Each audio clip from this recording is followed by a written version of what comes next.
তা ওদের ওইখানে আমরা এক রাত ছিলাম, আমাদের ওর ফ্রেন্ডের এক বাসায় আমাদের থাকতে দিয়েছিল এক রাত। তারপরে ও রাত্রে যখন দুধ খেতে চায় না, তখন আমি বলছি তুমি না খেলে আমিও খাবো না। আমার 35 রানিং। তো তাসরিন, আপনি কি অনুষ্ঠানটা শুনতেন আগে থেকে? আমি আগে শুনতাম না, তো মেয়ের পরীক্ষার জন্য আমি টিভির কানেকশনটা অফ করে দিই। তখন যখন পরীক্ষা শেষ হয়ে যায় তখন মা মেয়ে দেখুন শোয়ার আগে এফএনএ, তখন আপনাদের এই রেডিওর মা আর মেয়ে দুজনে মিলে একসাথে শোনেন? হ্যাঁ, ও শুনে। ও very good, she is so cute. ওর বয়স কত? ওর বয়স এবার 9 চলে। শি ইজ মাশাআল্লাহ সো কিউট। এবং ও আছে, ও আমাদের আশেপাশে আছে। গল্পের প্রয়োজনে হয়তো বা ওকে আমরা বাইরেও পাঠিয়ে দেবো, কারণ গল্পটা খুব সেন্সিটিভ। এবং শি ইজ সো কিউট মাশাআল্লাহ। ওই কি আপনাকে খোঁজ দিয়েছে এই গল্প অনুষ্ঠানের নাকি? হ্যাঁ, আমাকে বলে মাম্মু তাহলে তুমি যত কান্না করো, তুমি যে মন খারাপ থাকে সবসময়, তুমি তাহলে এখানে যে তো আঙ্কেলদের সাথে যে নাম্বার দেয়, তখন বারবার কয়েকটা নাম্বার নেয়, তখন ওখানে চেঞ্জ থাকে নাম্বার, যে ওখানে গানের কথা চলে আসে ওই নাম্বারগুলা। পরে এক সময় আমার মেয়ে দ্রুত মশারির ভিতর থেকে যে কলমে আরেকটা মোবাইলে ওই নাম্বারটা লিখে তারপরে রেকর্ড করে রাখে। That's really great. আমার সাথে মেয়েই আগ্রহ ছিল বেশি। আচ্ছা, তারপরে আপনি ও শুনে বলে আপনি শুনতে গিয়ে আপনি নিজে খোঁজ পান। ঠিক আছে, চলেন শুরু করেন। আমি 2008-এ আমার বোন ধানমন্ডিতে থাকতেন, ওই বোনের হাজবেন্ড থাকতেন কোরিয়া। তখন 2 ছেলেকে পড়ালেখার জন্য ওই বোন থাকতেন, তখন ওই বোনের বাসায় আসি। ওই নিচে আমার বাচ্চার বাবার ফুপু থাকতেন। তখন এরা আমাকে দেখে বলতো, আমি একটু আগে থেকে এই পর্দাটা, আমি এখন থেকে না, আমি আগেও নামাজি, কিন্তু তখন একটু বাইরে যখন ছিলাম, দেশের বাইরে, তখন স্টাইল, যেমন হেয়ার স্টাইল করতাম, অনেক নেল পালিশ চয়েস ছিল ড্রেস আপের সঙ্গে। আচ্ছা, তো আমি একটু পিছনে ফিরতে চাই আমাদের অনুষ্ঠানের নিয়ম অনুযায়ী, খুব ছোট করে, যেহেতু আপনার গল্পটা মূলত সংসার কেন্দ্রিক গল্প। তার আগে আমি একটু জানতে চাই যে আপনার ফ্যামিলি সম্পর্কে, লাইক আপনার বাবা কি করতেন, আপনার কয় ভাই বোন ছিলেন? আমার বাবা রোডস অ্যান্ড হায়ার প্রথম শ্রেণীর ঠিকাদার ছিলেন। আমার বাবা স্ট্রোক করে মারা যান 2003-এ। তখন আমি বাইরে যাই, আমার বোন দুলাভাই আর বোনের ছেলে ছিল তখন। ওরা বাইরে ছিল আগে থেকে? জি। তখন আমি এক সময় বলেছিলাম যে আমাকে নিয়ে যেতে ওই দেশে। কোন দেশে? দক্ষিণ কোরিয়াতে। দক্ষিণ কোরিয়াতে। তখন আমার দুলাভাই বলেন, আরে আনমেড মেয়েরা এখানে আসে না, এটুকুই শেষ, হ্যাঁ, আর কোনো কথা নাই। তার কয়েক মাস পরে আমার বাবা স্ট্রোক করে মারা যান। তখন আমি খুবই আপসেট হয়ে যাই, কারণ আমি সবার ছোট ছিলাম। আর আমার বাবা কিছু হলে আমাকে বলতো পানি খাওয়া, কিংবা বাসায় এসে গেট খুলে বলতো যে তুমি দরজা, আমার নাম ধরে বলতো দরজা খুলে। আমার দাদি মারা যাওয়ার পরে আমাকেই ডাকতো। দেখা যায় ভাইরাও অনেক কি করতো, আমার বোনরাও আবদার করলে, সবার ছোট ছিলাম, দেখা যায় বাবা ঈদে আলাদা দিয়েছে, বোনরা আলাদা দিয়েছে, ভাইও আলাদা দিয়েছে, এইভাবে। আবার 3 ভাইয়ের বেতনের টাকাও মাঝে মাঝে আমার কাছে রাখতো, কারো টাকা চোপার নিচে রাখতাম, কারো আলমারিতে রাখতাম, দেখা যায় বাবা। কিন্তু আমি কখনোই, আমার একটা অভ্যাস ছিল, টাকা আমি নষ্ট করতাম না, এখনো না হলে এই ঢাকাতে আমি ধানমন্ডিতে টিকে থাকতে পারতাম না, যে বোন যেটা দিচ্ছে সেটা আমি আজকে 7 বছর চলে এভাবে চলি। আমার বোনও বলে যে আসলে ওই সংসার জীবনে অনেক। ঠিক আছে, বুঝতে পেরেছি আপনার পরিবার সম্পর্কে। কয় ভাই বোন আপনারা? আমরা 3 ভাই 6 বোন। 3 ভাই 6 বোন। তো আপনি যে গল্পে ছিলেন যে আপনার বোনের বাসায় বেড়াতে এসেছেন, এটা দেশের বাইরে থেকে থেকে আসার পরে, বাংলাদেশে আসার পরে দেশে থাকা আসার পরে, যে ওটার একটা আমার ফ্যামিলির সাথে, আমার মায়ের সাথে একটু রাগ হয়েছিলাম। তারপরে যেই বোনটা আমাকে এখন যে সবকিছুই দেখে, তার উপরে একটু রাগ হয়েছিলাম। তার জন্য ওই বোনের বাসায় আসছিলাম। আর তাদের সাথে আমি টোটালি কন্ট্যাক্ট করতাম না, তখন সময় কাটাতাম শুধু। আমার রুমে একটা টিভি, আমি স্টেডিয়াম থেকে একটা টিভি কিনছিলাম ওই সময়, যে আমার সময় আসলে কাটে না ইবাদত করেও। আচ্ছা, আপনার পড়াশোনা বেশি দূর হয়নি?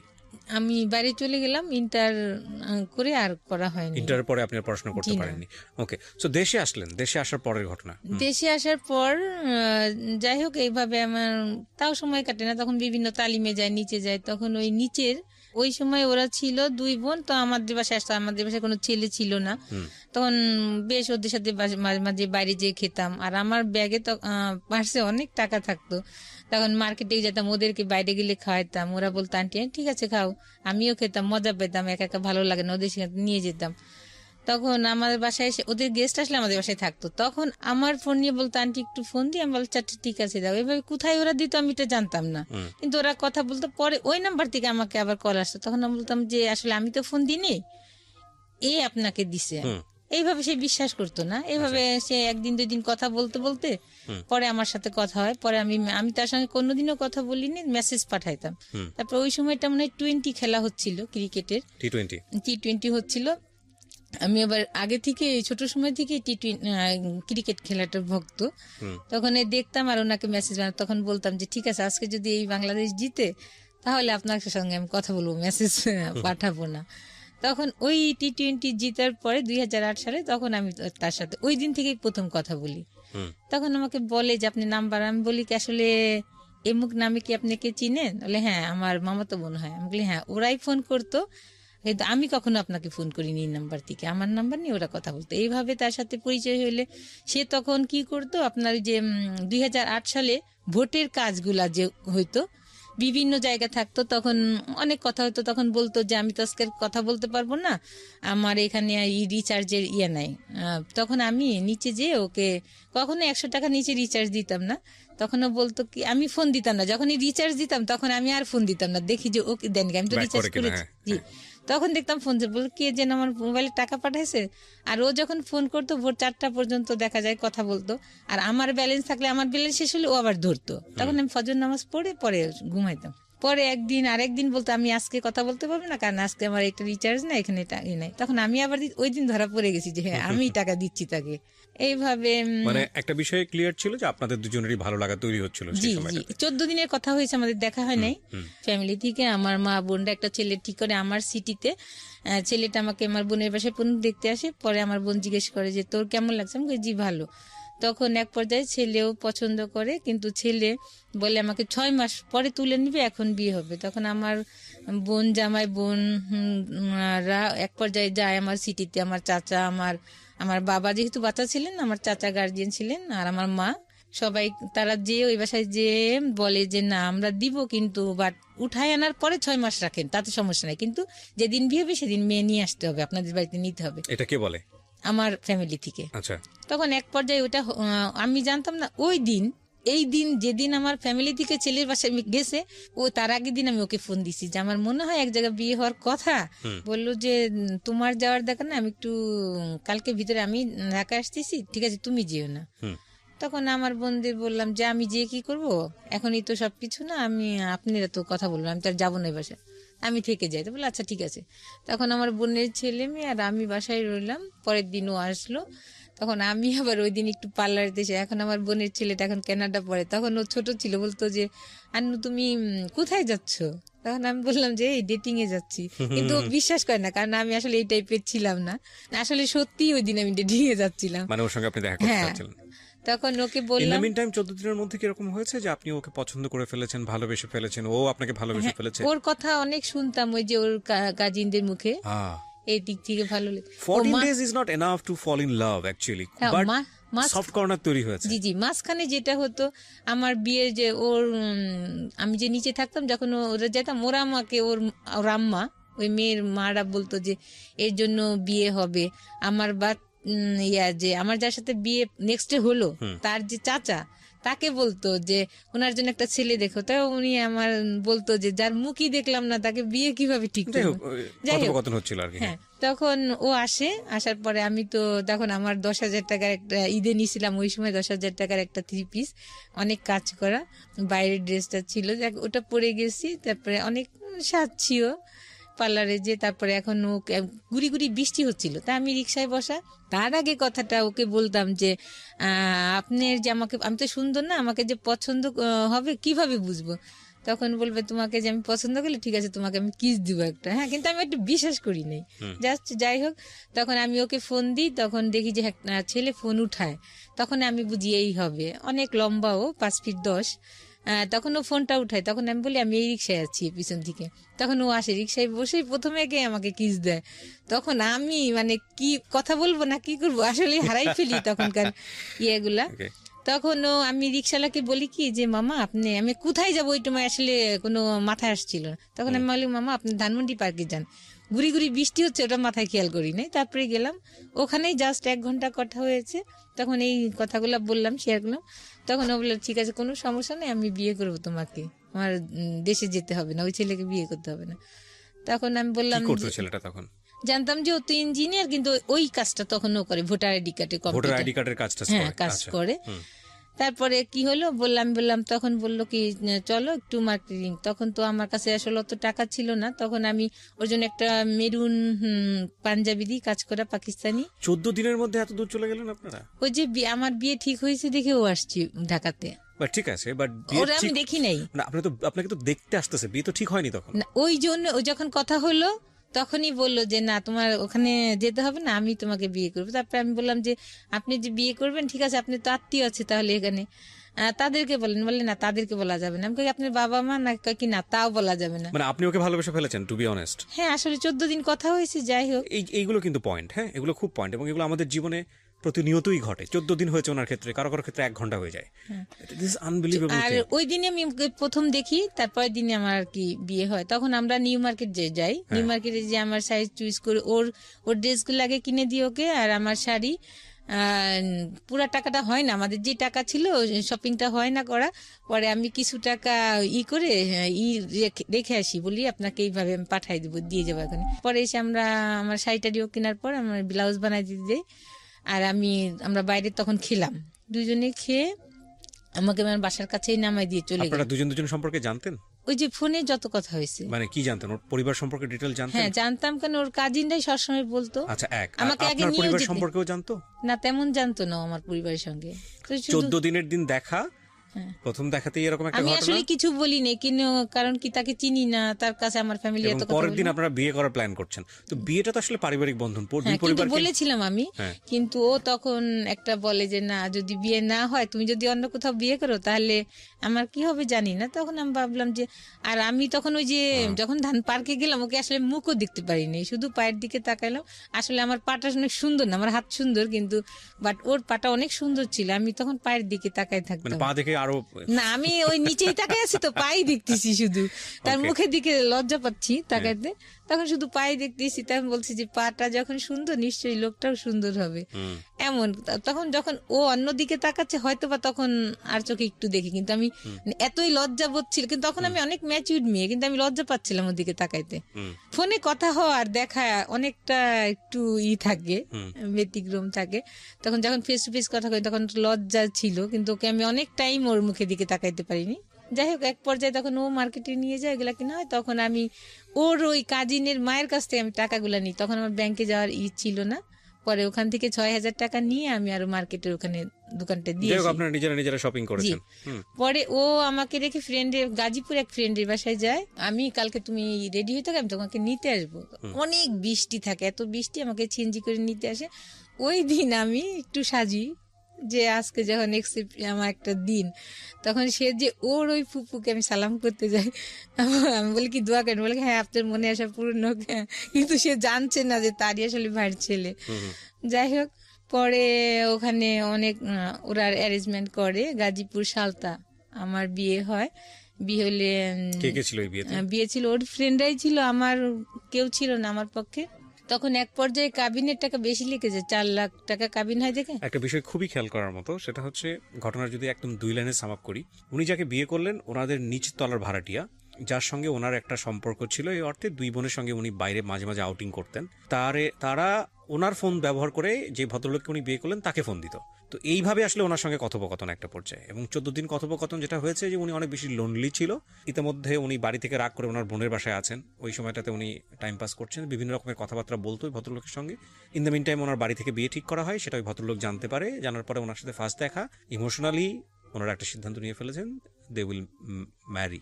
এবং যেখানে মেয়ে পক্ষের কোনো গার্জিয়ানই উপস্থিত নাই, ছেলে পক্ষের কয়েকটা ফ্রেন্ড আছে।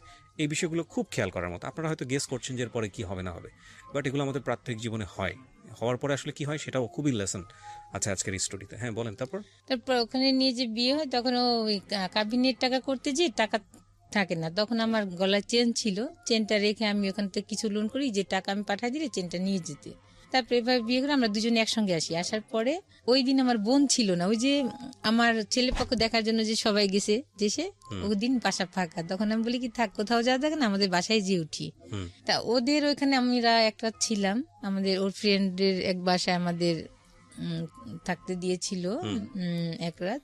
ওরা অনেক ফুল টুল দিয়ে ওখানে অনেক কিছু ওরা সাজায়, আমাদের অনেক বাসর রাত আপনাদের? জি বাসর রাত ওরা ওখানেই করে, আর আমাকেও বরণ টরণ করা যেটা এটাও ওরা করে এগুলা। তারপরে ফিতা দিয়ে আমাকে ফুল দিয়ে গেট রুমে ঢুকায়।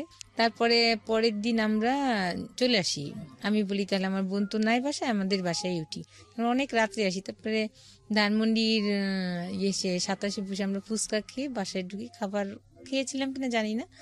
তখন বাসায় এসে থাকি, বাসায় আবার আরেকটা মা মেয়ে থাকতেন ওই বাসাতেই, বড় বাসা ছিল, আরেকটা রুমে ওনারা থাকতেন। তখন আমি উঠলে পরে ওনারা আবার আমাদেরকে শরবত মিষ্টি না ওই সময় একটা শরবতই আমাকে খাওয়াইছিল মনে আছে। তারপরে আমি ওই কয়েকদিন রান্না করিনি, ওনারাই রান্না করে দিত। আমি ওনারা বলতে কি ওনারা আপনার হাজবেন্ডের আত্মীয় ছিল? না, তাহলে ওনারা অন্য পার্সন ছিল ওখানে থাকতো, ওই একটা বাসা জানতো আপনাদের সম্পর্কে? আপনারা দুজন ওখানে থাকতেন? যে আমি বলছি খালাম্মা আমি বিয়ে করছি, তখন বলছি যে নিচে ওর আত্মীয়, তখন ওনরা চিনে। যা কয়েকদিন থাকার পরে তখন ওই মহিলা মাঝখানে জানি না, তার ছেলে ম্যারিড ছিল কিন্তু আমাকে খুব ডিস্টার্ব করতো। আমার বোনকে আমি বলেছি অনেকবার, ওই যে মুরব্বী কি মা ছেলে মাটা। তারপরে আর কিছু বলি না। যখন আমি বিয়ে হয়ে আসছি তারপর আমাকে রান্না টান্না করে আমাদের দুজন খুব আদর যত্ন করছে। মাঝে যে নিচে ওর ফুপুকে যে আবার উনি এগুলা করছে আমি জানি না, পরে উপরে আছে। তখন আমাদের রুম বাইরে থেকে তালা দেওয়া যে ওরা নাই, কিন্তু উনি কি বলছে যে ওরা ভিতরে আছে। এখন আমাদের দুইজনের তো অনেক ওয়াশরুম চাপছে কিন্তু বেরোইতে পারছি না, ওরা যাচ্ছে না 12টার পর্যন্ত এই বাসাতেই, ওরা মা মেয়ে ওর কাজিন ওর পুপু ওরা বাসাতে। তখন এক পর্যায়ে ওরা আর কতক্ষণ থাকবে, তখন ওরা নিচে যায়। তখন আমরা ওই 12টার সময় আমরা বের হয়ে ওয়াশরুমে যাই, যে পরে আমি কেন জানি আমার মনে হয় আমি একটু রেডি হয়ে বাইরে যাই। পরে ওই বিয়ের শাড়িটা আমি পরি, ও পাঞ্জাবি পরে দুজনে পরে। পরে আমি বলি কি ওনার যে মেয়েটা থাকতো, যে আমাদের সাথেই আরেকটা যে ইয়ে থাকতো খালাম্মা, ওনার মেয়েটা, আমি বলি কি আপা আমরা একটু বাড়িতে ঘুরে আসি। কেন জানি আমার মাথায় আল্লাহর তরফ থেকেই হয়তো বা, কারণ নাহলে ওইখানে গ্যাঞ্জাম হতো পরের দিন। পরে আমার বোনের বাসায় যাই, বলি আমি সরাসরি উঠে, যে ওকে আবার বলি নাই যে আমি আমার বোনের বাসায় যাই, চলো রিক্সা নিয়ে যাই। আপনারা উঠেছেন কোথায়? আমার ওই যে আরেকটা বোন যে ছিল, যে বোনটা কোরিয়া থাকতো, ওর না না না, আপনি বিয়ে করে উঠলেন কোথায়? ওই বাসাটাই, ওই নিজের বোনের বাসাতে? জি। ওই বোন জানতো যে আপনারা বিয়ে করে এসেছেন? না, ওই বোন তো ওই যে বললাম না বাসায় ছিল না, যে আমার জন্য ছেলে দেখতে গেছিল সবাই দেশে। মানে ওই বাড়িতে আপনার আত্মীয় স্বজন কেউ ছিল না যেখানে উঠেছেন? বোনের ছেলে, কারণ একটা ছেলেকে নিয়ে গিয়ে আপনি উঠতেছেন, বাসায় মানুষজন সন্দেহ করবে না? না, তখন ওই যে ওই খালাম্মারা ছিল, বলছি আমি যে বিয়ে করছি আমি। খালাম্মা বলতে কোন খালাম্মা এটা? মানে আমার বোন ওখানে তো বড় ফ্ল্যাট ছিল, দেখা যায় একটা রুমে ওই খালাম্মা তার মেয়ে ছিল, খালাম্মার হাজবেন্ড ছিল। এই খালাম্মাটা কি ধরনের খালাম্মা? ওই বাসায় থাকতো আমরা যে আর কি আপনাদের সাথে ভাড়া থাকতো? হ্যাঁ জি জি। আচ্ছা, ভাড়াটিয়া ছিল। তার আমার বোনরা তো সবাই মিট হয়ে গেল আমাদের বাড়িতে ওই ছেলে দেখার জন্য। ওই ফাঁকে তো আমি এটা খারাপ কাজটা করেই ফেললাম। যাই হোক, তখন বাসায় উঠি, তখন উনাকে আমার তো বলাই লাগবে, আমি বাসার ভিতরে আসছি একটা ছেলে নিয়ে, এটা আমি বলবো না। তারপরে আমি 2 দিন না 3 দিনের মাথায় পরে আমার ওই বোনের বাসায় আমি যেয়ে উঠলাম রাত, তখন 12টা 12:30 বাজে, বললাম যে আমি বিয়ে করছি। তখন আর কিছুই বলে না, আমার বোন হাসলো, কারণ আমি তখন ম্যাচিউরি ছিলাম। আর আমি মাঝে আমি ওই যে একটা ব্যাপারে ভাই বোনদের উপর রাগ হয়ে বিয়েই বসতে চাইনি, বলছি বিয়ের কথা শুনতেই পারতাম না। ঠিক আছে, আমরা স্টোরি দিকে আগে। হ্যাঁ, তারপর যাই হোক, তারপরে বিয়ে করার পরে এখন পর্যায়ে তো তারা জানছে। পরে আমার ওরা যে ভিতরে সব আমার শ্বশুরকে ফোন করে বলছে চাচা চুচ, আমি জানি না এগুলা।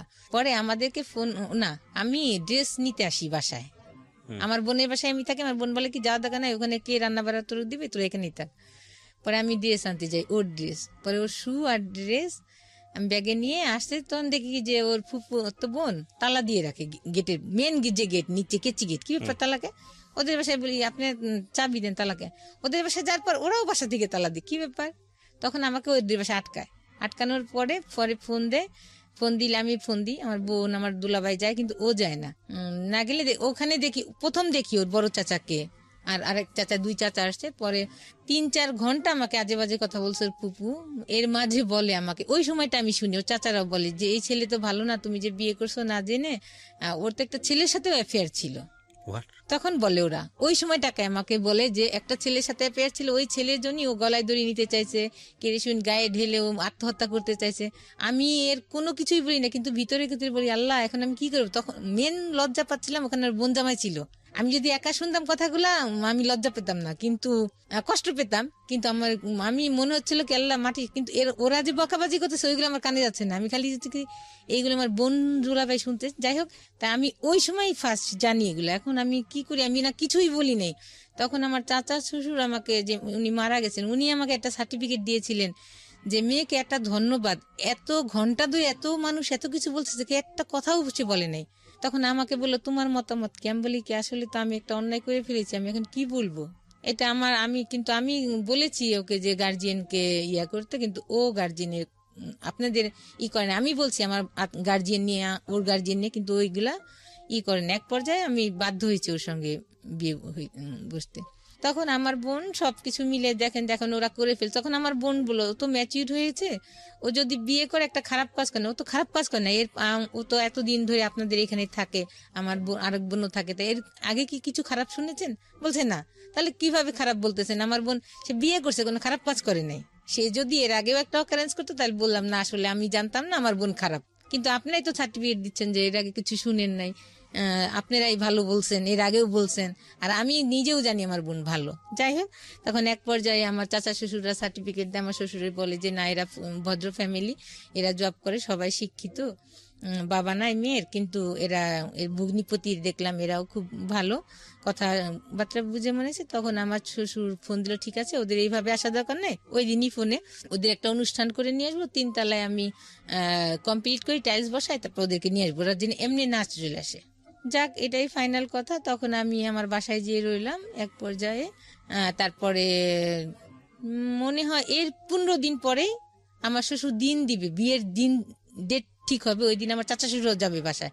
আমার শ্বশুর আবার গ্রামের বাড়িতে গিয়েছিলেন, ওখান থেকে আসার সময় সে নৌকায় একটা নদী পার হইতে হয়, গ্রামের বাড়ি থেকে আসার সময় নৌকাতে উঠার আগেই সে মনে হয় ওয়াশরুম চাপে সাইডেই ওয়াশরুম করতে যে স্টক করে, ওয়াশরুম করতে যে সে উঠে সাথে সাথে সে স্টক পড়ে যায়।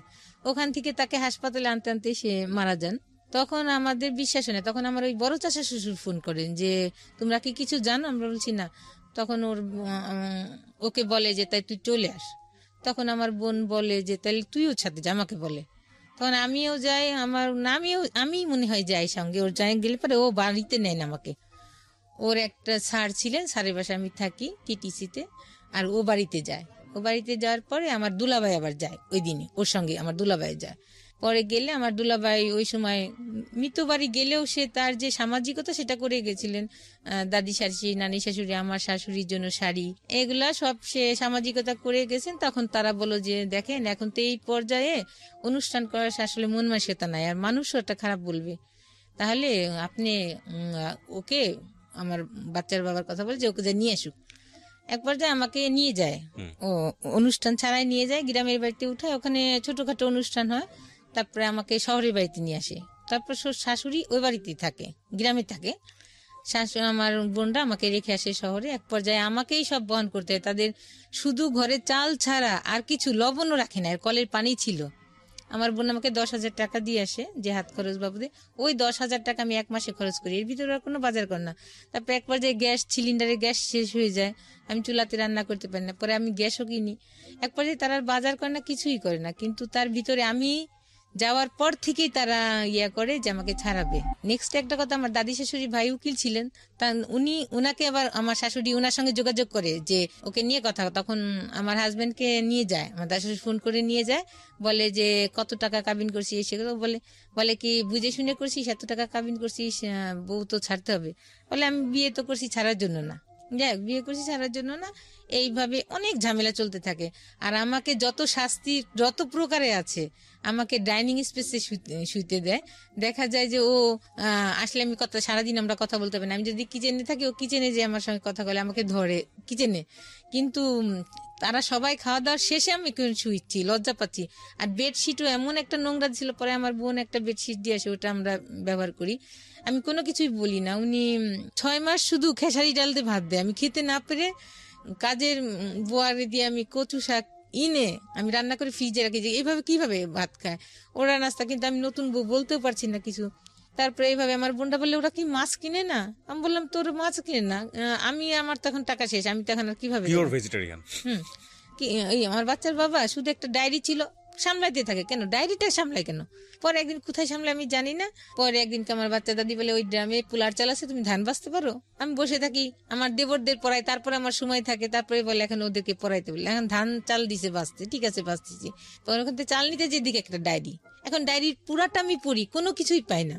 ওর স্কুলের সামনে যে দাঁড়ায় তার জন্য ওর আত্মহত্যা, এগুলা লেখা আছে যে আমার মনে হয় আমি কেরোসিন গায়ে ঢেলে মারা যায়, আমি গলায় দড়ি নিই ফ্যানের সাথে, এগুলা লেখা আছে। বাট কোনো ক্লু পাই না যে এই ক্লুতে আমি বিশ্বাস করবো তার সাথে আসলে শারীরিক সম্পর্ক ছিল।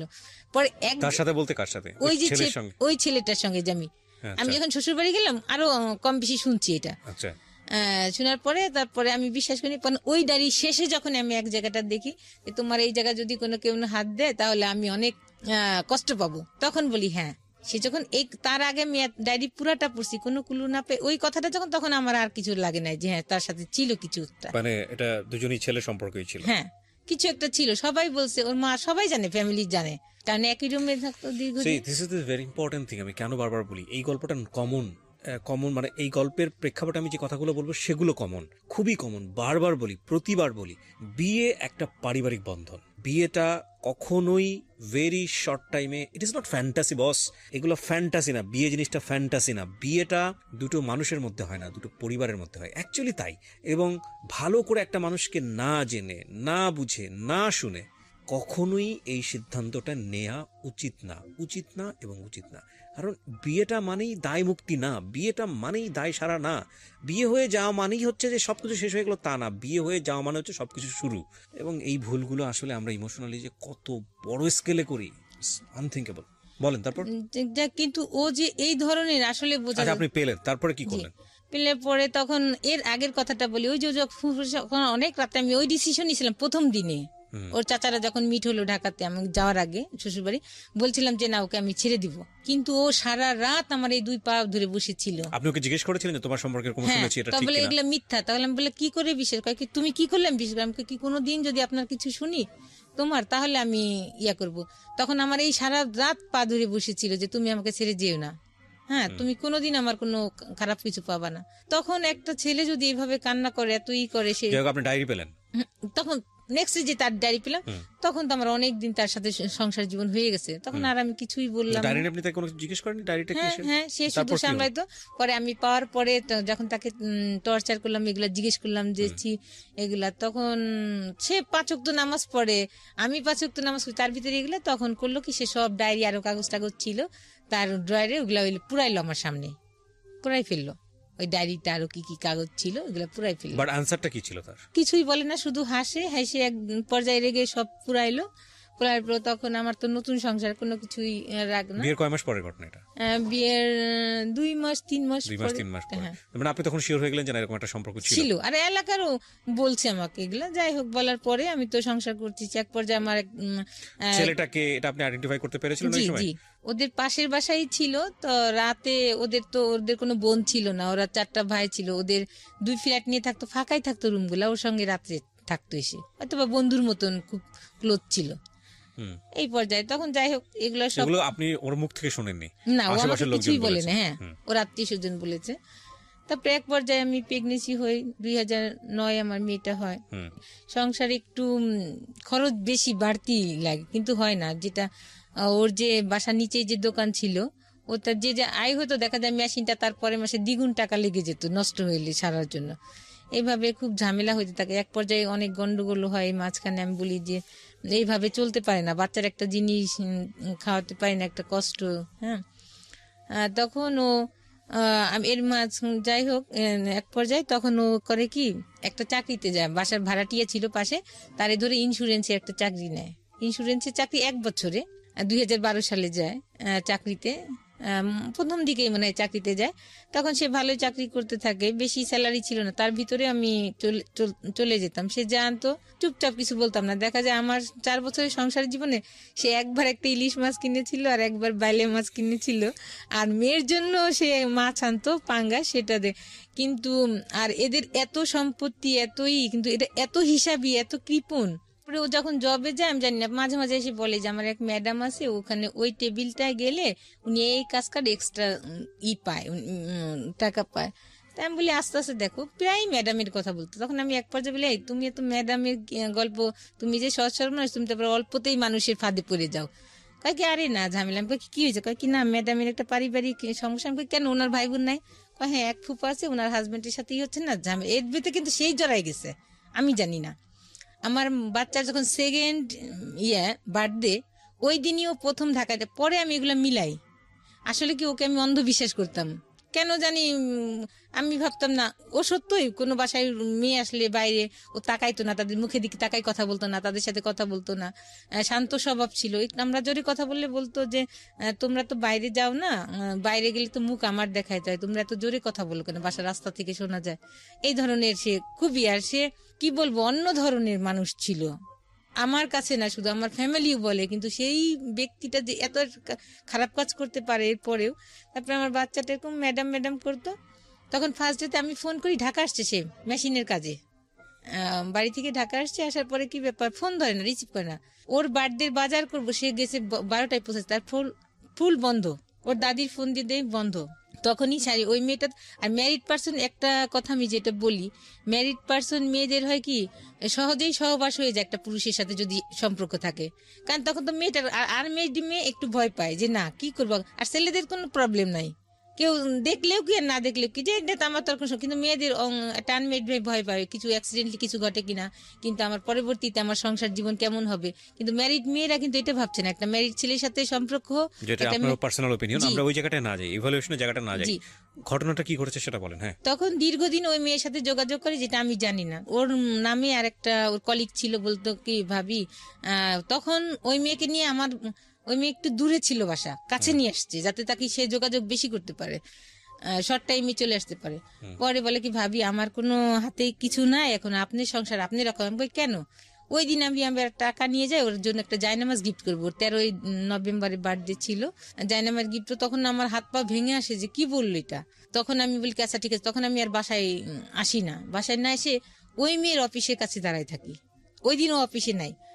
ও আবার কি করতো, সবাই যখন লাঞ্চে যেত ও তখন যেত না, তখন ও ওই মেয়ের সাথে কথা বলতো। সবাই যখন লাঞ্চের থেকে আসতো তখন ও লাঞ্চে আসতো। তারপরে করে সকাল সন্ধ্যা ও এর আগে যেত। কি ব্যাপার তোমার, গোসল করে আসছো কোত্থেকে, তোমার হাত দিয়ে সাবানের সেন্ট, তোমার গোসল করলে মানুষের একটা ফ্রেশনেস থাকে। ও এড়াই যেত কথা। পরে একদিনকে ও শার্ট দিয়ে পারফিউমের সেন্ট, মেয়েদের একটা শরীরে একটা গন্ধ আছে আলাদা, ছেলেদের একটা আলাদা গন্ধ আছে। তখন বল কি তোমার শার্ট দিয়েছে মেয়েদের গন্ধ কেন? ও হাসি উড়ে দেয়। সকালে একদিনকে আরেকদিনও বাইরে গেছে, আমি নাস্তা বানাইনি, ও হাতে মাংসের গন্ধ। কি ব্যাপার, তুমি তো বাসাতে কিছু খেয়ে গেলাম, তোমার হাতে গন্ধ কেন মাংসের? ও হেসে উড়াই দেয়। এইগুলা করতেছে আর উড়াই দিচ্ছে। ফজর নামাজ পড়ে সে বাসায় আসতো না। কি ব্যাপার এতটাই? বলে কি ওই যে তাবলিকের ছিল, দাওয়াত ছিল, ওখানে গেছিলাম। কিন্তু কন্টিনিউ সে মিথ্যা তো বলে যাচ্ছে। তারপরে আমার মা তখন ক্যান্সারের রুগী ছিল, আমি আসবো আমার মাকে দেখতে। তখন ও আমাকে এড়াই যেত আর বলতো যে তুমি গেলে এত তাড়াতাড়ি আসলে, এত টাকা খরচ করে গেলে, 1 মাস না থাকলে হয়? এইটা বুঝে নিয়েন যে ও একটা স্বামী স্ত্রীর মধ্যে যেই সম্পর্ক থাকা উচিত আমাদের সেটা ছিল না আমার।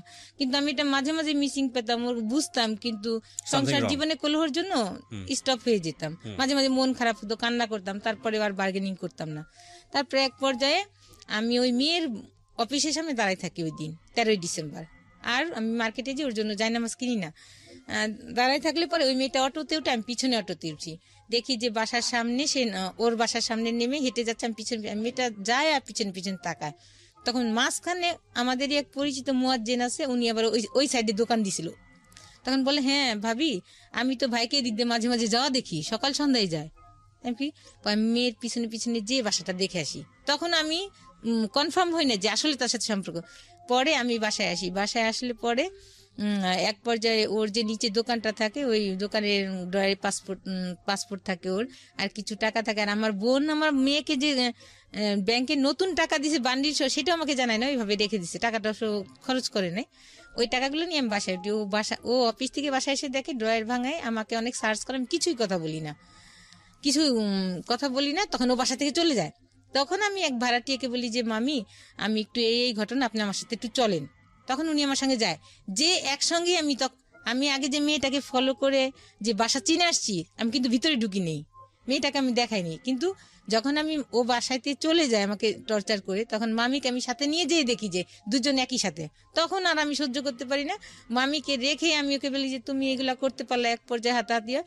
তখন ওই মেয়েকে আমি গায়ে দিই যে এই, তার আগে আমি ওই মেয়েকে সাবধান করে আসছিলাম যে আমার একটা বাচ্চা আছে, এর আগে যে আমি যে আপনি আমার সংসারটা নষ্ট করেন, ওকে আমি ভালোবেসে বিয়ে করছি ওকে, আপনিও আমার সংসারটা নষ্ট করেন। বলে কি আপা আপনি কি বলেন এগুলা? তখন আমাকে নাস্তার সাথে, আমি কিছুই খাইনি না খেয়ে, যাই হোক এই পর্যায়ে চলে এসে আর কথা বলি না। তখন ওই মেয়েটাকে আমি ইচ্ছা মতো মারি দিই যে তুই তো জানতি যে আমার একটা বাচ্চা ছিল, তোকে না আমি অ্যালার্ট করে দিয়ে আসছিলাম যে আমার সংসার ভাঙিস না, আমার একটা মেয়ে আছে। আর সে এই পর্যায়ে এইগুলা হয়ে যাওয়ার পরে, অকারেন্স হওয়ার পরে তার বাড়ি থেকে ভাই মারি ও, তখন ওই মেয়েটা কি করে, আমি এক পর্যায়ে করি, বাড়িওয়ালা বলে ঠিক আছে আপনি বৈধ, আপনি ওর প্রথম স্ত্রী, আপনি পুলিশ আনেন। তখন আমি কি সত্যি সত্যি থানায় আমার বোনদের ফোন করি, আমার বোনদের এক পর্যায়েও ফোন দেয় যে আপনার বোনকে আর আমার রাখা সম্ভব না।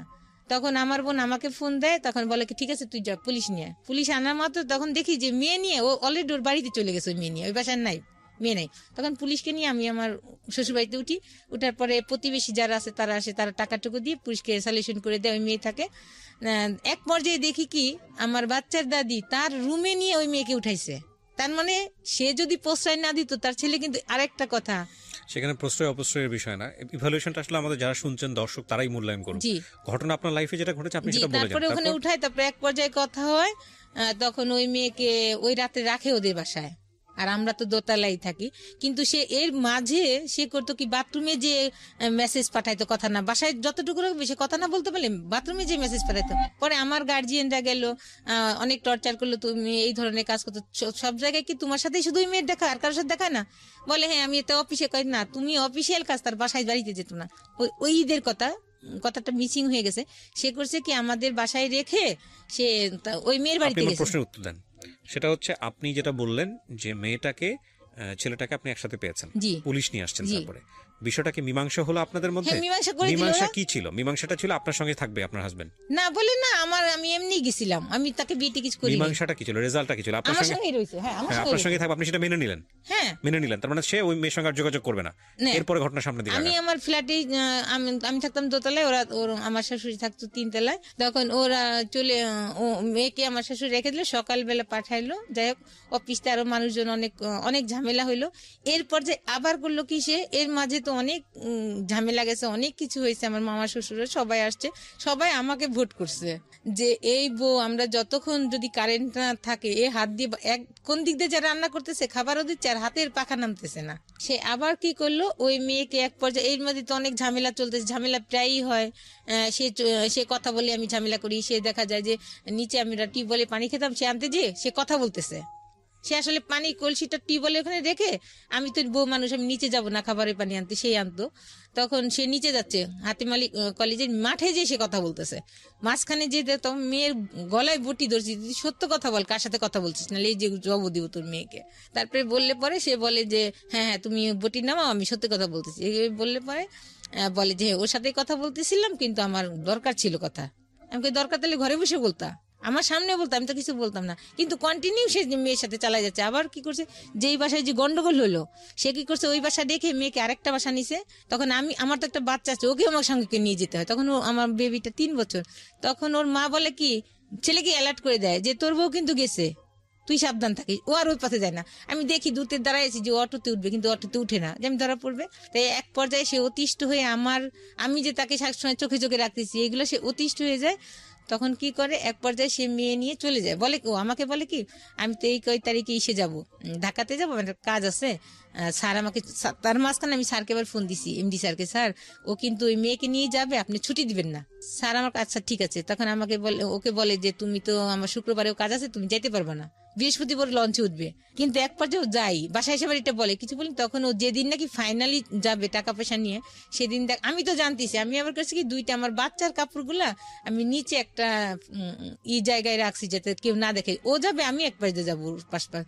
তখন করে কি আমি এদিক দিয়ে নিজে অস্থির হয়ে যাচ্ছি যে ও আজকে চলে যাচ্ছে ওই মেয়েটা নাকি, আর ওরও খারাপ লাগতেছে চলে যাচ্ছে, ও ভাত খেতে পারতেছে না, ও করছে কত ভাতের গুলো কত চিনি দিয়ে খাচ্ছে, ওরও খারাপ লাগছে চোখ মুখ, এদিক দিয়ে আমার মাথা ঘুরাচ্ছে, আমি মাথায় তেল পানি দিচ্ছি কিন্তু ওকে বুঝতে দিচ্ছি না যে আমি বুঝছি। তখন আমি অন্য একটা ছেলেকে লাগাই রাখছিলাম যে ও যখন যাবে ওর পিছ যাবে যে ও কাকে নিয়ে যায়। পরে হ্যাঁ ওই যায় লঞ্চে দেখে যে দুইটা মহিলা, একটা মহিলার বাচ্চা কোলে আর একটা মহিলা বসে আছে চাদর পিছে। পরে কোন তখন আমাকে আবার বলে যে দেখবো আজকে কে আগে ফোন দেয়, যে আগে ফোন দেয় সেই বুঝবো ভালোবাসে বেশি। আমি আচ্ছা ঠিক আছে, আমি তোর ফোন দিই না। ও বলে দেখে কি দেখছো, আমি তোমাকে বেশি ভালোবাসি, আমি তোমাকে আগে ফোন দিলাম, তুমি তো ফোন দিলা না। ওর মার কাছে ফোন দেয়, ওরা কই বলে করে দে তো দেখি না, মানে পাশে বাসায় গেছে নাকি জানে না সেও আমি যে লঞ্চ ঘাটে গেছি। পরে আমি লঞ্চ ঘাটে গেছি, তখন ওই ফোনটা রিসিভ করতে পারি না, গাড়ি শব্দ হবে দেখে আমি দূরে যেয়ে ফোনটা রিসিভ করি যে হ্যাঁ আমি বাসায় পাশে বাসায় আসছি। পরে আমি যে করি কি, ও তো অনেক লম্বা, ও করছে কি মেয়েটা ওইদিকে মুখ করে বসা আর ও হলো মুখ করা বসা সিঁড়ির দিকে। আমি সিঁড়িতে উঠা মাত্রই ও দেখে ফেলছে, আর ও খুবই চতুর, এত চতুর যেটা আমি বোঝাইতে পারবো না, ভালো যেমন তেমন চতুর। ও আমাকে দেখে চট করে উঠে গেছে। আমি করছি কি তখন মেয়ে কোল থেকে নামাই দিছি, ও করছে কি মেয়ে নিয়ে যখন আসছে তখন আমি ওই মহিলা, তখন আমি বললাম যে বাচ্চা কোলে, ওর ওই মেয়েটা ওই মেয়ের ভাইয়ের বাচ্চা কোলে। তখন আমি বললাম বাচ্চা নিয়ে কোথায় যাবে, আমি টার্গেট করিনি, বাচ্চা আবার পরে দিবে। তখন আমি ওর ভাবির পাশে আসি, ওই মেয়ে ততক্ষণে করে কি ফোন করে ওর ছোট ভাইদের আইনে ওই বাচ্চা ওর ভাইয়ের বাচ্চাকে ওকে দিয়ে তারা দুজনে তার মাঝখানে আমার বাচ্চার বাবা আমার বাচ্চাকে ওর দাদির কাছে দিয়ে টাকা পয়সা নিয়ে মাইতে বলে দেয় যে তোরা বাঁচে যা। তখন ওরা বাসে চলে আসে। তখন তো আমার এমন পজিশন, তখন আমার তখন রাত্রে আমি রাত জেগে 2টা চিঠি লিখলাম সারা রাত জেগে। আর যতক্ষণ চিঠি লিখছি ততক্ষণ শুধু আমার মেয়ের দিকেই আমি তাকাই কান্না কাকে চিঠি করছি। লিখেছেন? আমার শাশুড়িকে, যে আমি এই 4 বছরে আপনার মন জুগাইতে পারিনি, কিন্তু আমার মা নাই, কিভাবে যে আপনার ভালোবাসা আমি পাবো আমি নিজেই জানি না, কি করলে আপনি আমাকে ভালোবাসতেন। যাই হোক অনেক ব্যথা পাইছি আপনার ছেলে সংসার করতে এসে, অনেক কষ্ট দিয়েছেন। ও এক পর্যায়ে চলে এসে পরে আমি ঢাকাতে আসি ওকে খুঁজি, আমি কামরাঙ্গীর চরে যে খুঁজি ওকে, এইভাবে কি ঢাকাতে মানুষ খুঁজে পাওয়া যায়। পরে আমি বোনকে ফোন দিই, যখন দেখি নিজের পা আর চলে না, তখন আমার বোন বলে তুই এইভাবে কি মানুষ খুঁজে পাবি, বাসায় আস। বাসায় আসলে পরে আমার দুলাভাই আসে সব শুনে। পরের দিন আমার দুলাভাই আমাকে নিয়ে রওনা হয়। ওদের বাসায় গেলে পরে ওর খালু খালা আর আর ওদের আত্মীয় স্বজন বলতে ওর চাচা ছিল না, আর ফুপুদের কোনো এলাও ছিল না। আপনারা কোথায় খোঁজেন? আমি খুঁজে পান ওকে? না, খুঁজে পান না, তারপর কি করেন? খুঁজে যায়, ছবি দেখাই খুঁজি যে একে কি দেখছেন, ভাড়া থাকে একে দেখছেন, এভাবে করি না। তার আমার বোনরা বলে এভাবে তুই পাবি না, চল ওদের বাড়িতেই যাই। পরে আমার বোনটা তো জব করে, বন্ধুরা ভাই ছুটি নিয়ে তারপরে যায় আমাকে নিয়ে।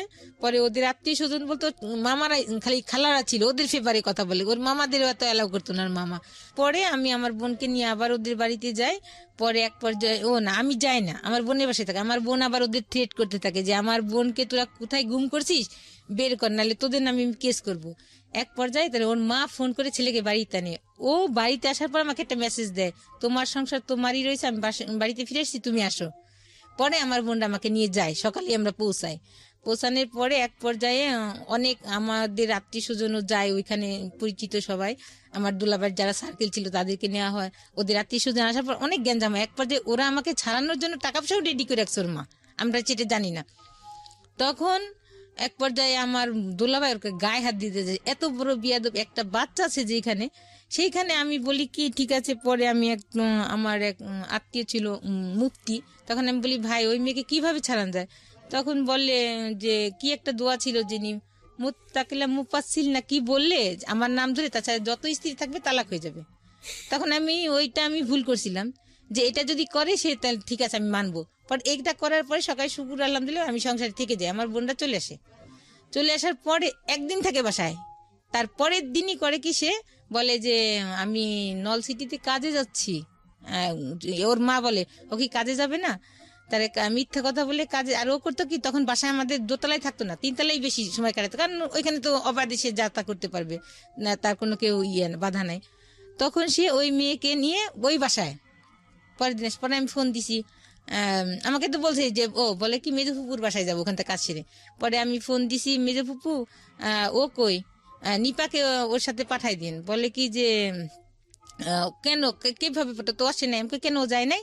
পট করে উনার মেজো ছেলে এসে ফোন ধরে, হ্যাঁ ভাবি, উনি আমার ভাসুর তো, কিন্তু ভাবি বলতো হ্যাঁ ভাবি ও তো আমাদের বাসায় আজকে যাবে না কালকে। আমি করে এক্ষুনি বাসায় পাঠান, আসলে মিথ্যা।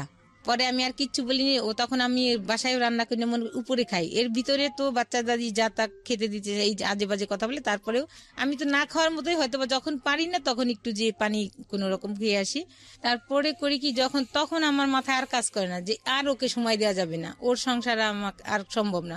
তখন আমি বাইরে যে গ্লোভস কিনি হাতের, একটা কাগজ কাটে যে ধারালো ব্লেডের মতো নিয়ে এসে ওই চাকুটা কিনি। কিনে প্ল্যান কি ছিল আপনার? প্ল্যান ছিল যে আমি যখন ওর সংসার করতে পারলাম, কোনো মেয়েই জানি সংসার করতে পারে না, এটাই আমার মাথায় ছিল মানে যে ওরা একটা এমন ব্যবস্থা করবে হ্যাঁ, যাতে করবো, করে যাতে ও আর কোনো মেয়ের জীবন নষ্ট করতে না পারে। তখন এক পর্যায়ে ও পরের দিন রাত্রে আসে, আমি তো রেডি হয়ে বসে আছি, আমি বাসায় রেডি থেকে ও বাসায় আসে, আসার পরে উপরে দুইজন নিয়ে একসঙ্গে খাই। আমি কোনো কথা অন্য দিন কিন্তু অনেক ঝামেলা করি কোথায় গেছিলে, কিন্তু ওই দিন কোনো কথাই বলিনি। বাসায় আসার পরে আমার বাচ্চার দুধ ছিল, গুড়ি দুধ, ওটা আমি করি আগেই ঘুমের ওষুধ আমি গুঁড়ি করে রাখি, রাখার পরে ওর দুধে মিলাই, ওর কাপটা আমারটা মিলাই না। তখন আমি বলি ও এই খেতে চায় কাজটা না। করলে যে আপনার একটা ভয়ঙ্কর বিপদ হতে পারে, ওইটা আমার তখন মাথায় কাজ করে নাই যে মানুষের এত যন্ত্রণা। শুনেন, একটা এর মাঝে অনেক কথা গেছে। শি ওয়াজ প্ল্যানিং লাইক ওর এমন একটা অবস্থা করে দেওয়া যাতে করে ও পরবর্তীতে অন্য কারো সংসার করতে না পারে, আপনারা বুঝে নেবেন আপনাদের জায়গাটা থেকে। এবং সেজন্য উনি একটা ধারালো ব্লেড কিনে নিয়ে এসছে, আরো অনেক কিছু কিনে নিয়ে এসছে, and she is planning like a pro বলতে আমি যেটা বোঝাচ্ছি যে প্রফেশনালরা যেভাবে প্ল্যান করে আর কি, ঘুমের ওষুধ টষুধ খাওয়ায়। And this is not the end, cause প্রত্যেকটা ঘটনার একটা ইফেক্ট থাকে। দেখেন কোথাকার জিনিস কোথায় গিয়ে দাঁড়িয়েছে, বলেন। এর মাঝে আমি অনেক ও বলে আমরা জানি যে এই স্টোরিটা আসলে যদি আপনাকে ইলাবোরেটলি বলতে দেওয়া হয় এটা সারাদিন বলেও শেষ হবে জি, না। এর মাঝে ওর আত্মীয় স্বজন যাদের এই বোর মতো বোন, আমি অনেক পরিশ্রম করছি, আমার জামা ছিঁড়ে গেছে কিন্তু আমি ওই বলছে জামা বানাইতে, আমি বানাইনি। আমি বলছি সংসারে কয় বছরের সংসার আপনার? 4 বছরে যে আলমারিটা হোক, এই খাটটা বানানোর পরে আমি ড্রেস নিবো। ওকে ঠিক আছে, আপনি তারপর কি করলেন? তারপরে ও রাত্রে যখন দুধ খেতে চায় না, তখন আমি বলছি তুমি না খেলে আমিও খাবো না। তখন এক পর্যায়ে দুধটা খায়, খাওয়ার পরে সে ঘুমে অনেক কথা বলি, কথা বলতে বলতে এক পর্যায়ে তখন আমি তার সাথে মিলন হতে চাই, কিন্তু ওই সময় ও সে হয় না। তখন আমি এক পর্যায়ে আমি দেখি তাকে, জাস্ট পরীক্ষা করেছে কি বলে, কিন্তু আমারও ইচ্ছা ছিল না। তারপরে এক পর্যায়ে সে ঘুমায় যায়, ঘুমায় গেলে আমার যে দরকারি জিনিসগুলো, আমার ক্যামেরা, আমার গোলগুলা, আমার পছন্দের শাড়ি, আমার মেয়ের ড্রেসগুলা, কিছু যেটা লাগবে আমি একটা চাদরের উপর ফেলে বাঁধি। আর আমার কিছু বাইরের কিছু ইলেকট্রিক জিনিস ছিল, ঘর মোছা মেশিন, ঘর ঝাড় দেওয়া মেশিন, আরও আমার প্রিয় জিনিসগুলা আমি করি কি, আমার ড্রয়িং রুমে খাট ছিল সামনে, আমি মেয়েটাকে আগে ওখানে শোয়াই যাতে আমি দ্রুত মেয়েকে নিয়ে চলে যেতে পারি। মেয়ের শীতের পোশাক পরাই ঘুম পাড়ায় রাখি, আর আমিও আগে বোরকা পরে ফেলি, পরে বলে আমি নিয়ে তখন আমি মশারিটা নাই, আমার প্রিয় লেপ ছিল, আমার একদম পছন্দের অনেক দামি লেপ, মশারি, আমার কাটা, আমি সব ওকে গায়ে দিয়ে আসছি কেন, যাতে ও শীতে কষ্ট না খায়, ওকে মশারি না কামড়ায়। কিন্তু কাজটা করছি খুব জিদে, কিন্তু আমি চাইনি যে ওকে একটা মশাইও কামড় দিই, কিন্তু আমি ক্ষতি করছি, কারণ যে আমার মনে যে ব্যথা, আপনি ঘুমের মধ্যে থাকা অবস্থায় কাজটা করেন, থাকার অবস্থায় কাজটা করি, তখন ও জেগে উঠে। তারপরে আমি ওটা জেগে ওঠার পরে কি করে, আপনাকে ধরে ফেলে না, ও চিৎকার করে না বেশি, যাই হোক তখন সাথে সাথে আমি আমার ওইটা ছুরিটা আমার হাতে থাকে, আমার মেয়েকে আমি নিয়ে আসি, ওর মোবাইলটা আবার আমার কাছে ছিল, ওর মোবাইলটা ওই আমি ড্রয়িং রুমে পড়ে যায় আমার কাছ থেকে, পড়ে গেলে আমি মেয়েটাকে, তখন আমার জুতাও পরার আমার ছিল না, মনে ছিল না, আমি নিয়ে চলে আসি। তখন অনেক শীত ছিল, 28শে ডিসেম্বর 12 সালের। তখন আমার মেয়েটাকে আমি বলি আম্মু কুকুর ডাকতেছে, আমি বলছি আম্মু, তখন আমি ওদের বাসায় চিল্লাপাল্লা শুরু হয়েছে, ওর মা চিৎকার করে কান্না করতেছে, তখন চিৎকার করে কান্না করতেছে, সব আমি তো দেখতেছি, দূরে থেকে দেখা যাচ্ছে, মানুষ দেখা যায় না কিন্তু শব্দগুলো শোনা যাচ্ছে। তখন আমার মেয়েকে বললাম আম্মু কুকুরে ডাকে, তুমি করো, আমাদের তো ধরে ফেলবে, তুমি কথা বলো না। ওকে আমি তখন খুব পারে, তখন আমার সামনে দিয়ে অ্যাম্বুলেন্সে নিয়ে যায়, অ্যাম্বুলেন্সে নিয়ে গেলে ওখানে কাজ করতে পারে, ঢাকায় নিয়ে আসে, ঢাকায় নিয়ে আসলে অ্যাম্বুলেন্সে নিয়ে যায় মানে কি, এই ঘটনা ঘটার পরপরই আমি দেখতেছি আমার সামনে দিয়ে নিয়ে যাচ্ছে, আমি তো সাইডে দাঁড়ানো, আমি তো মানে ফ্যামিলি মেম্বার যারা ছিল তারা তো ওই বিল্ডিং এই ছিল, হ্যাঁ 3 তলায় থাকতো, ওরা তখন দোতলায় চলে আসছে, ওরা তো সবাই বুঝে গেছে যে আপনি কাজটা করছেন, সবাই আমি তো অলরেডি নাই, বাসায় নাই, তখন সবাই চলে আসছে, আমার তখন কোনো কিছুই নাই, যে because she doesn't have sense, ওই সময়টাতে সেন্স নাই, আমার এর ভিতরে অনেক কিছু গেছে জানতে কি বলার এবং না, সেন্সটা না থাকার পেছনে অনেক কথা আছে, এর মাঝখানে অনেক কথা গেছে। আমি অনেকবার সুইসাইড করতে চাইছি, যখনই আমি সুইসাইড করতে গেছি, ফ্যানের সাথে ঝুলতে গেছি, তখন আমার মেয়ের মুখ দেখছি আর বলছি যে শেষ ওকে দেখে যাই, যখনই দেখতে গেছি তখনই নেমে আসছি যে আমি যদি মারা যাই তাহলে আমার মেয়ের কিছু থাকবে না। আর শুনেন, বাবারা কষ্ট করেন না সন্তানের জন্য। আজকের এই গল্পটা যারা দেখছেন ভিডিও, তাতে শুধু একটা কথাই বলবো, যারা এরকম ডিসিশন নিতে যাচ্ছেন, এত শর্ট টাইমে পরিচয়, সেটা ছেলের দিকে হোক বা মেয়ের দিকে হোক, আজকের এই গল্পটা শুনে দেখে তওবা করেন। Don't do this boss, cause it's not your decision, it's a family decision. বিয়ের পরের জীবনটা যে আসলে কি বিয়ের আগের টের পাওয়া যায় না, এবং এই সিদ্ধান্ত কোনোভাবেই ইমোশনালি, শুধু ইমোশনালি দুজন মানুষকে ভালো করে না জেনে, দুটো পরিবারকে ভালো করে না জেনে নেওয়া উচিত না, উচিত না, উচিত না, উচিত না। একেবারে আমৃত্যু পর্যন্ত আমি এই কথাটাই বলবো যতদিন রেডিও প্রোগ্রাম করবো। Do not do this, do not do this, do not do this, please. তারপর কি হলো? তারপর ওকে নিয়ে ঢাকাতে আসে, ওই দিনই আমি অনেক কুয়াশা থাকে ওই দিন, আমি আমার বোনের সাথে কন্ট্যাক্ট হয় শুধু, আর কারোর সাথে আমি কথা না বলে ফোনের সাথে কন্ট্যাক্ট করি, ফোনটা অফ স্টপ করে দিই। তারপর একটা অটো আমাকে একটা আমার জায়গাটার নাম মনে নেই, বাস স্টপিটে আমাকে দেখে যায় আমার বাচ্চা সহ। তাকে আমি অনেক শীত, আমি বসে থাকি, কেউ থাকে না, গার্ডরা থাকে, ওখানে বসে থাকি। তারপর একটা সকাল 6টার দিকে বাস আসে, একটু দেরি হয় বাস আসা, কারণ কুয়াশা ছিল অনেক। আসলে পরে তারপরে আমি গাজীপুরে যাই, গাজীপুরে আমার বোনের ওখানে বাড়ি আছে, ওখানে যাই আমাকে রাখে প্রথম। পরে আমার বোন ওই দিনই ওই ওই ওই ঘটনাটা সবাই জেনেও ফেলছে, পুরো এলাকায় জানাজানি হয়ে যায়। জানা হয়ে গেছে। পরে আমার ফ্যামিলিতে জানছে, আমার বোনাই তো অনেক রাগারাগ আছে, কিন্তু আমার বোনাই রাগ মানে এদিক দিয়ে রাগারাগি তো, কিন্তু আমার বোন বলতেছে আমার বোনকে আগে বাঁচায় আসি যেটা হোক। তখন আমাকে গাজীপুরে তার বাড়িতেও রাখে নাই, পাশের সাইডে একটা ভাড়া করে রেখেছে। তখন অনেক দিন ওখানে ছিলাম, প্রায় 15 দিন। আমার বোন গাড়িতে গাড়িতে করে খাবার দাবার সব পার্সেল দিছে। যখন রাতে কুকুর ডাকতো, আমার মেয়েকে আমি বুকে জড়াই ধরে রাখতাম, মানে এইভাবে পুলিশ আসতো, খালি সারাদিন এটাই মনে হতো। তারপরে আমার মেয়ে দিনের হলে দাঁড়ায় থাকতো, যে আম্মু, আমি বলি আম্মু দাঁড়ায় থাকে না, পুলিশ আসবে। বলে কি আম্মু, আমি দূর থেকে দেখি, আমার আব্বুজি যখন নামাজ পড়তে যাবেন আমি দূর থেকে আম্মুজিকে দেখবো, আমাকে পুলিশে ধরতে পারবে না। আর যাকেই দেখতো তাকেই বলতো যে তোমরা কি আমার আব্বুজিকে দেখছো? ততদিনে কি মামলা হয়ে গেছে আপনার নামে? আপনি কিছু জানেন যে পুলিশ বাইরে? হ্যাঁ হ্যাঁ, আমাদের বাড়িতে পুলিশ গেছে, আমি তো সংবাদ পাচ্ছি, আমার ফোন স্টপ করে ফেলেছি। পরে যে ওরা তখনই মামলা করে দিয়েছে বিষয়টা নিয়ে? তারপরে দিনই 29 ডিসেম্বরই তারা মামলা করে করেছে। দিয়েছে। পরে আমার বোন, আমার মেয়েটা টাইফয়েড হয়ে গেল বাবার টেনশনে, জ্বর হতে হতে পরে আমাকে ধানমন্ডি ক্লিনিকে আমাকে মেয়ে এনে ভর্তি করলো। এর ভিতরে আমার বোনের ছেলে কেউ আমার সঙ্গে যোগাযোগ করে না, বলে যে ও যেন বাসায় উঠতে পারে না, এমন একটা কাজ করছে। দেখা যেত বিয়ে করছে আর অন্য প্রসেস যাওয়া যেত। তখন এক পর্যায়ে আমার বাচ্চাটার এত খারাপ অবস্থা, অ্যানালোকে সে দিতে দিত না, ইঞ্জেকশন দিতে দিত না, স্যালাইন দিতে দিত না। তখন ডাক্তাররা পাশের রুমে যেয়ে বলতো যে আমি তোমার আব্বুজি চকলেট নিয়ে আসতেছি, তুমি স্যালাইন না, আমি এক্ষুনি আসবো। এইভাবে ডাক্তাররা অন্য পাশে ফোন দিলে, কথা বললে সে দিতে দিত। তারপরে এক পর্যায়ে আমার বোনটা কান্না করে যে ওর মেয়েটা মারা যাচ্ছে আর তোমরা যাও না। তখন আমার ভাগ্নিটা মেডিকেলে পড়ে, তখন তারা যায় সবাই। আপনার মেয়ের যে অনেক ধরনের সাফারিং এর মধ্যে দিয়ে যাবে পুরো লাইফে, সেটা আমাদের দর্শক যারা আছেন, আমরা যারা আছেন সেটা জানি, কিন্তু এই ঘটনার প্রেক্ষাপটে আপনাকে কি কি ফেস করতে হলো সেটা হচ্ছে আমাদের কনসার্ন এখন। আপনি এই ঘটনার পরে এক অর্থে পলাতক অবস্থায় আছেন, ওনারা মামলা করে দিয়েছে আপনি যেটা বললেন। তারপর আপনার ঘটনাটা কি দাঁড়ালো? পুলিশের কাছে অ্যারেস্ট হওয়া বা অন্য? পরে আমার বোনরা হাইকোর্টে আমাকে নিয়ে যে, আমার বাচ্চা সহ আমরা ছিলাম জামিন। তখন হাইকোর্ট কি করলো, 2জন জাজেস ছিলেন, জাজেস 2জন আমার বোন 2জনকে দিলেন জামিন, আমাকে দিলেন। ও মামলায় আসামি কজন করেছিল? 3জন। আমার 2 বোনকে বলছে তারা সহযোগিতা করে নিয়ে আসছে, এটা বলছে। আচ্ছা আচ্ছা, তো আপনার 2 বোন ছিল প্লাস হচ্ছে আপনিও ছিলেন, 3জন আসামি ছিল। হ্যাঁ হ্যাঁ, আমি 1 নম্বর, তারা 2 নম্বরে। তখন জাজেস আমাকে দিল না। তখন আমার বোনরা বললো যে, আমাকে সাজেস্ট করলো যে দেখ তুই তো ভুলের বশত, আসলে আমরা তো জানি যে তুই কষ্ট করে কাজটা করে ফেলেছিস, মানে কোনো নারী এমন সহ্য করতে পারে না, তারপরেও তো একটা গুনার কাজ হয়ে গেছে, অন্যায় হয়ে গেছে, এখন তুই স্যালেন্ডার কর। শেখ হাসিনা, খালেদা জিয়াই যখন জেলে গেছে, আর তোর তো কোনো ব্যাপারই না, তুই যা করার আমরা আছি পিছনে, আমরা তোর সাথে আছি, তোকে আমরা ফেলবো না। এমনি করে আমার বোন অনেক করেছে আমার জন্য, আমার গায়ের চামড়া দিয়েও যদি তাকে জোতা দিই সেটা অন্য হিসাব। আপনাকে তারপরে কি হলো? তারপরে আমার বোন, আমি কোর্ট স্যালেন্ডার করি। কোর্টে সারেন্ডার করেন আপনি? কোর্টে স্যালেন্ডার করি, যে আমাকে কাস্টডিতে দেয় অনেক উকিল, কিন্তু ওদের সিটি, ওরা সবচেয়ে হাই লেভেলের লয়ারকে দাঁড়ায়, 10 জন 12 জন করে দাঁড়ায়, আর আমার সে 2 জন গেছে, আমার বোন চিনে না কোন লয়ার ভার কোনি, তখন আমাকে দেয় না। তখন সব কেসেই সাক্ষী আছে, ওর মা, ভাই প্লাস যত উকিল হবে, ওর প্রসঙ্গ নেই। বলে সবাই তো জানে এটা, তাহলে কিন্তু আমি চিৎকার করি, ম্যাজিস্ট্রেট বলি স্যার আপনি নিজে চোখে দেখেন।